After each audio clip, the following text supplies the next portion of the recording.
దేవునికి స్తోత్రం. హల్లెలూయా. యెషయా గ్రంథము 53 8వ వచనాన్ని చదవండి. అన్యాయపు తీర్పు నొందినవాడై అతడు కొనిపోబడెను. ప్రేమ కలిగిన తండ్రి, పరిశుద్ధుడానికి వందనాలు. చదవబడినటువంటి లేఖనము ద్వారా కొన్ని విషయాలు మీరు మాతో మాట్లాడి మమ్మల్ని బాగుగా కడిగి మమ్మల్ని పరిశుద్ధపరిచి అమూల్యమైన నీ శరీరమును రక్తమును తీసుకునే భాగ్యము మాకు దయచేయండి.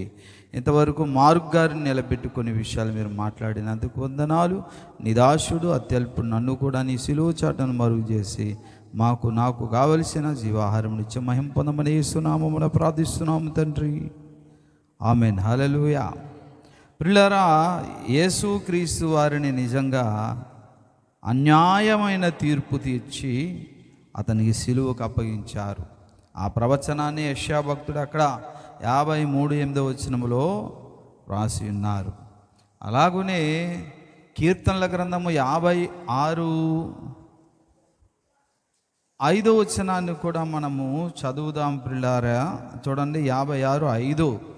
దినమెల్లా వారు నా మాటలు అపార్థము చేయుదురు, నాకు హాని చేయవలనన్న తలంపులే వారికి నిత్యము పుట్టుచున్నవి. చూసారండి, దినమెల్లా వారు నా మాటలు అపార్థము చేయుదురు అనేటటువంటి మాట దేవుడు ఇక్కడ రాయించాడు.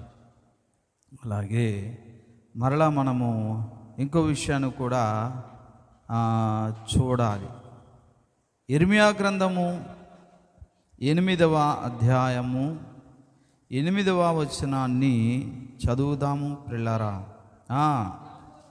మేము జ్ఞానులమనియు యెహోవా ధర్మశాస్త్రం మా యొద్దనున్నదనియు మీరేలందురు.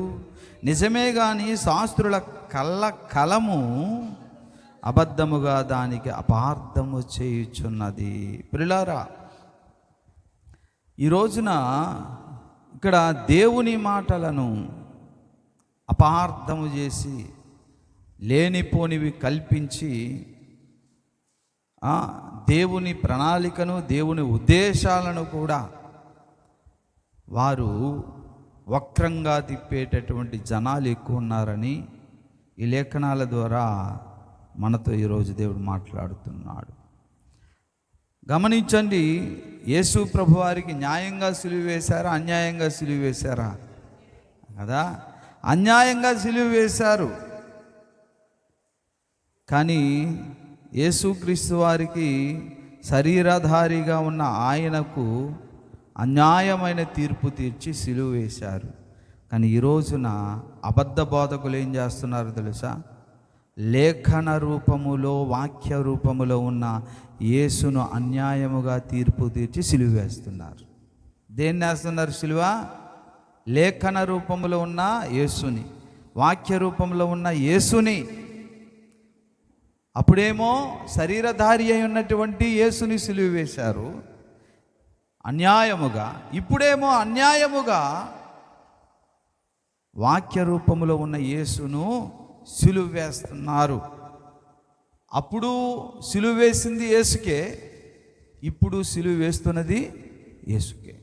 అప్పుడేమో శరీరధారిగా రూపంలో ఉన్నాడు, ఇప్పుడేమో వాక్య రూపంలో ఉన్నాడు. అందుకే కీర్తనాకారుడు చెప్తున్నాడు 56:5 వచనంలో చదివాం కదా, చదవండి.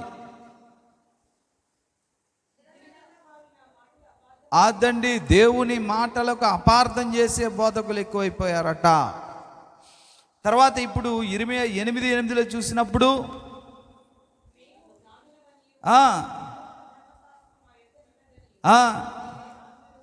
చూసారండి, మేము జ్ఞానులం అండి, బాగా మేము బైబిల్ ట్రైనింగ్లు పొందాము, మాకు బాగా తెలుసు, మా గురువుగారు మాకు నేర్పారు అనుకుంటూ చెప్పినటువంటి వారు ఉన్నారు.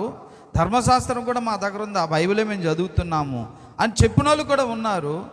కానీ దేవుడు ఇక్కడ ఏమంటున్నాడో తెలుసా? నిజమే, మీ దగ్గర బైబిల్ ఉంది, ధర్మశాస్త్రం ఉంది,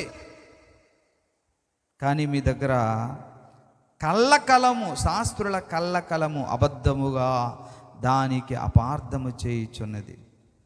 కళ్ళ అంటే అబద్ధము, అబద్ధపు పెన్ను ఉందట, అదట అబద్ధాలనే రాస్తుందట. దేవుని యొక్క సత్యాన్ని కూడా అబద్ధాలుగా చేసే ప్రసంగాలు ఎక్కువ ఉన్నాయి. అంటే ఇక్కడ లేఖనానికి సరి అయినటువంటి న్యాయము జరగట్లేదు.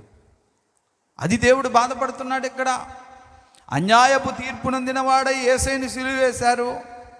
ఇప్పుడు అన్యాయపు తీర్పుగానే దేవుడి లేఖనానికి కూడా సిలువ వేస్తున్నారు. అర్థమైందా? అర్థం కాలేదా? దేవుని బిడ్డలారా, నేను చెప్పిన మాట బహుశా మీకు అర్థమే ఉంటుంది. చాలామంది పిల్లలారా ఏమంటున్నారంటే, అయ్యా మీరు బోధ సరిగా చేయకపోతే విశ్వాసులు ఒకవేళ ఆ అసత్య బోధను నమ్మి నరకానికి వెళ్ళిపోయే అవకాశం ఉందండి అని అంటే, వాళ్ళు ఏమంటున్నారు తెలుసా? ఇదేంటండి నరకానికి వెళ్ళిపోతారని తీర్పు తీర్చేస్తారేంటి మీరు? అయ్యా నేను తీర్పు తీర్చలేదయ్యా, లేఖనమే తెలియజేస్తుంది, లేఖనమే చెబుతుంది. వారు దెయ్యాల బోధలో ఉండి అబద్ధపు బోధలు చేస్తే విశ్వాస భ్రష్టులైపోయి ఆఖరికి మరణకరమైన పాపం చేసి నరకానికి వెళ్ళే అవకాశం ఉందయ్యా అని బైబిల్ చెప్తుంది. నేనేం చెప్పలేదు అని అంటే, అయినా మీరు తీర్పు తీర్చారే? తీర్పు తీర్చడం ఏంటండి బాబు? నేనేం తీర్పు తీరుస్తున్నాను?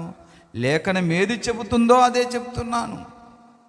అయినా లేఖనం ఏం చెప్పింది?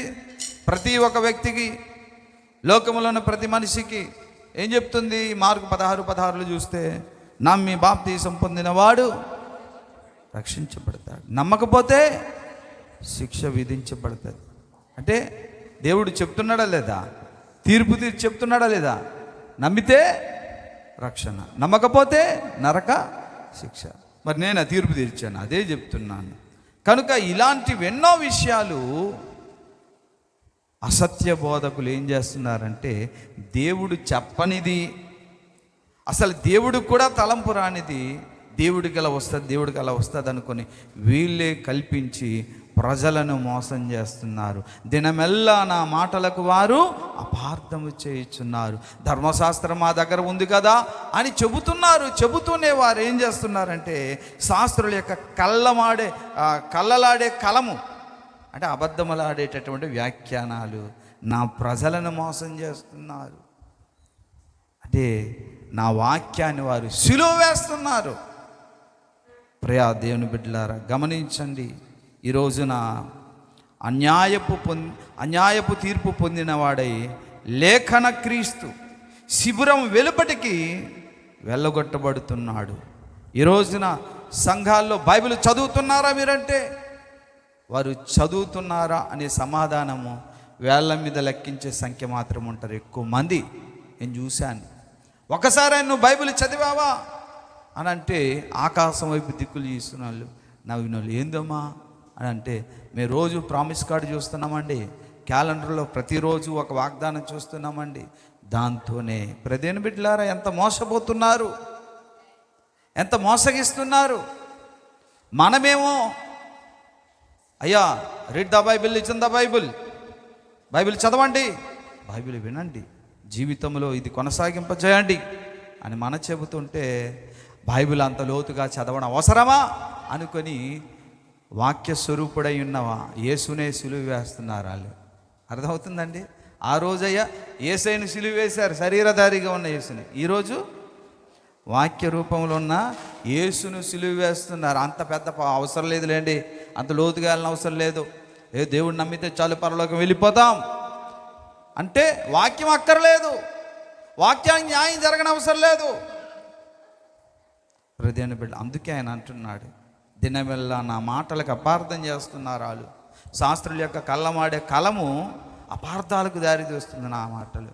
మీరు ఎందుకు ధర్మశాస్త్రం పట్టుకుంటారు? మీకు ఎవరు ప్రకటించమన్నారు అని అంటే, మేము కూడా చెప్తున్నాంగా, దేవుడు చెప్పిందే చెప్తున్నాంగా అని అంటున్నారు. దేవుడు చెప్పనివి కూడా కలిపి చెప్పేసి ప్రజల్ని మోసం చేస్తున్నారు, దేవుని కార్యాలకు కూడా మోసం చేస్తున్నారు. ఆఖరికి అన్యాయపు తీర్పు పొందిన వాడే లేఖన క్రీస్తు శిబిరం వెలుపలకి వీళ్ళే వెళ్ళగొడుతున్నారు. మా మధ్యను ఉన్నందుకు నీకు స్తోత్రాలు దేవా అంటున్నాడు.